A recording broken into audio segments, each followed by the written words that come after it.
L'Associació d'Escocides treballa al barri d'Ausiasmarc des de fa uns mesos. S'han organitzat grups de reflexió amb dones del barri per posar sobre la taula temes que afecten directament aquest col·lectiu. I d'això n'han sortit un mural i un documental, Les noies guerreres, que es va projectar diumenge passat durant el Festival Gavamont. Tot el projecte es porta ara als barris i ahir van ser a Can Espinós. Durant la reunió es va aprofitar també per presentar la figura de la mediadora social de l'Ajuntament de Gavà. L'experiència duta a terme al barri d'Ausiasmarc ha servit com a marc de referència.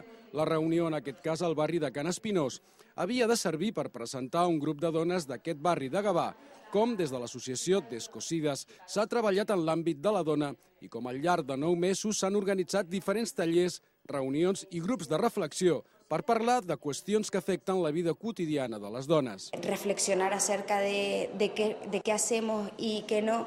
Las mujeres además somos como muy centrales en las vidas de muchas personas y muy pocas veces somos centrales en nuestra propia vida. Reflexionar a partir de esto y darnos cuenta de qué renuncias hacemos voluntariamente y qué renuncias son impuestas por nuestro género, me parece que es muy importante.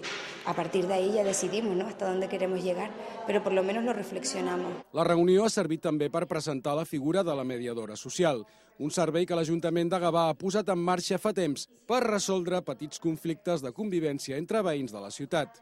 La intenció és que la gent pugui venir i a preguntar, a exposar el seu problema i davant d'això, si jo els puc ajudar, els atendré i la intenció és que ve una de les parts, m'explica el problema i jo em fico en contacte amb l'altra persona. I la intenció final és que es puguin asseure a parlar i signar uns acords de convivència. La Carmen Fernández, veïna d'Ausiasmarc, que ha participat de manera molt activa als tallers, va explicar la seva experiència. D'una banda, al llarg d'aquests 9 mesos, s'ha realitzat un documental que es va projectar al passat Festival de Cinema Gavamont.